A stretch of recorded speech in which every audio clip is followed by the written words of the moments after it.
Go after a game, like a 1 point loss, and you say, I'm going to go home and look at film and we're going to find things. What did you look at? What did you see this time? What I saw is not being able to get a stop the last 5-6 minutes of the game.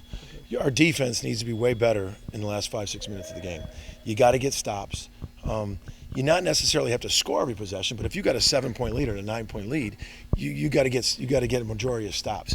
We didn't get stops. I think we had one stop in the last 5 minutes, and I saw some mental errors. We talked about the one at the end of the half. There's another one. We have a mantra about if it's a low out of bounds play and there's low shot clock, you got to get back on the shot, because if everyone crashes, long rebounds, it's a run out. It's exactly what happened. But we've got to be better late game defense, bottom line. You mentioned the one-on-one sessions with the players. Maybe what was the focus of those come off of a couple of tough losses? All about that they know this, that I'm in that with them. I could be mad and hold them to a standard, but it doesn't mean like they're against me. I did some individual ones because I wanted them to know, like, hey, we're in this together to find solutions. Let's find this solution together. And accountability is a form of love. You've heard me say that before. So although we're going through that, but I want, sometimes you do individual ones because I want them to know that, man, he's for me. I'm in this, and that's what some of the messages is let's figure this out together. It's not, you're not fighting someone who's holding you accountable and the opponent. That's really important for young people to understand. You're not fighting the person that's holding you accountable and your opponent. The person that's holding you accountable, you're in it together. And that's why sometimes you do some individual things. Some of the late mental errors surprised you a little, seeing as you this year more veteran, also deeper. The end of the first half was really bothersome. Obviously it makes it magnified when you have a 1-point loss, but those are things that even you're taught as an 8th grader. You want the last shot, and we should be better. And they know that we should be better, and especially it was a dead ball, like where we talked about it. So there's other things. We've shown we've locked up and had some really good stops defensively late.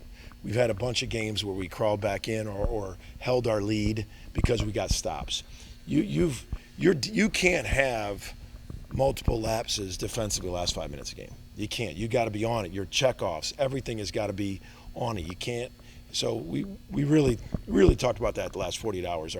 Our lapses defensively in the second half, where you guys got to communicate. It's loud. We're at the other end. You'll see us practice that today. I don't know if you're gonna watch practice, but we're at the other end. We're practicing today. No one's there. It's you five against a crowd, against their team, that you got to communicate and not have a breakdown. You don't have coaches yelling reminders. Hey, watch the flip, and all of a sudden they get it. In front of the bench, we can shotgun reminders to you. Away from it, we got to be better that last 5 minutes defensively. What have you seen with Javion's effort defensively? You know what? That's one of the film sessions. It's just you can't let everything else affect your defense. I think when he's strong with the ball, I just showed him a montage of all, Providence, USC, Iowa State, so many clips of where he was so strong with the ball, and just to show him, visualize that, and then that, his defense, and you just can't let it, for him, he's such a confident player, and I want to keep that confidence high. When his confidence high, so is his defense, and we've got to be better. Not only him, a lot of us. He wasn't the only one. There was a number of us defensively. We got to get better, and that starts with me. That's why I'm trying to find any way I can to coach better, to coach that last 5 minutes better, and we will. We've shown it. We've had times. There was a time in the first half that we were so good defensively. It was like 9 or 10 stops in a row against an elite offense. We had slippage late in the game. How is Javion's psyche right now when he isn't necessarily getting the offensive production he's used to? Well, you know what? Not just Javen, but any player goes through that. You go through that during the year. And what I told him is you talk about feeding that positive dog. John Gordon, the author, is a friend of mine. He's got a book called Positive Dog. And when you're quiet and you think about it, you're feeding the negative dog. And you gotta feel great about a little thing. You get a great assist. You get a great stop. You pick somebody up. All right, those are ways you're feeding your positive dog. You're not thinking about all the negatives that go on. And I think that's such a key, not only for Javion, but for other guys. If they're going through, you're never going to be just never not going through up and downs during a long season, especially in this league. So when you are, one, know that we're in this together to help you get out of it. Two, how you get out of it is feed that positive dog. Watch yourself when you're really good. See yourself. If you make a great defensive stop, feel great about it. It just doesn't have to be a big three to make you get out of it. So I think sometimes young people think the best way to get out of it is hitting a big shot, then they force a shot. There's a million ways to make a winning play. And that's what we're trying to have our guys focus in on is make a winning play. Get a 50-50 ball. Start the domino, get that hockey assist. You started the rotation, one more led to a basket. Those are things we're trying to feed our guys in on if things aren't going their way. Seems like last time you were on the road at Cincinnati, you really found something. How much does that game and what you're able to do kind of inform this week? We were just talking about it. We got some stops. But then we made some plays offensively. We took care of the ball. We didn't have any turnovers. We rebounded the ball. We didn't rebound the ball. In the second half, they got Texas Tech got 42% of their misses. Analytically, that's way, way, way too high. Sorry. We're trying to get 30% of our misses. All right? That's what we're trying to do. The days of how many numbers, that's not it. It's the percentage of your misses you're trying to get.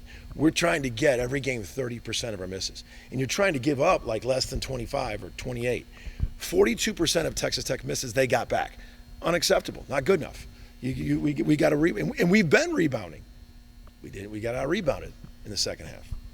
Talking to a couple of these guys, certainly seems like confidence is still there. Is that the sense you've gotten? These guys aren't rattled. Man, yesterday we got an awesome group of guys. I mean, I'm telling you, there were again 2 games in a row. Ownership, every one of us, coaches, players took ownership. We had to get together yesterday. It's a quick turnaround, and then we got practice again today before we head off to Manhattan. Yes, we know that the mistakes we made, and I'm really seeing they're focused. I mean, it magnifies when it's 1 point. There's 1 point here or there on the team that's in standalone in the Big 12. So frustrated, frustrated is not the word. Just really, really disappointed you didn't get that thing done. But in terms of their psyche, it's all cylinders pushing ahead, man. You got to get the next one, and you got a very good Kansas State team who plays great at home. They play great on the road too, but a lot to do to stop them and beat them. What's your thoughts on them? Really good. I mean, they've done a phenomenal job of guys coming back, and then the new guys in the portal. Kaluma came from Creighton, obviously my alma mater, and watched him in the NCAA tournament. Terrific. Tyler Perry, watch when he really, really scores. I mean, he can do a lot. I think Cam Carter is the most improved player in the Big 12. He's terrific. I think Geeson and McNair, they are physical, they're long, they're athletic, and they can score in bunches in transition. We really got to get back in transition. But they're 1, 2, and 3. Perry, Carter, and Kaluma, they're shooting the leather off it. Look at their 3-point shooting percentages when you break this thing down. I mean, they are really shooting the ball, those 3. They look like they do try to get their bigs involved. Yeah. Geeson, who was a big factor of their Elite 8 team last year, I mean, he's just so versatile. 6'9", he runs, he crashes, he can play the 4, the 5. They added McNair from Mississippi State, and just a power center who's done really well. So their pieces, they're really good. I mean, I've watched them many times already.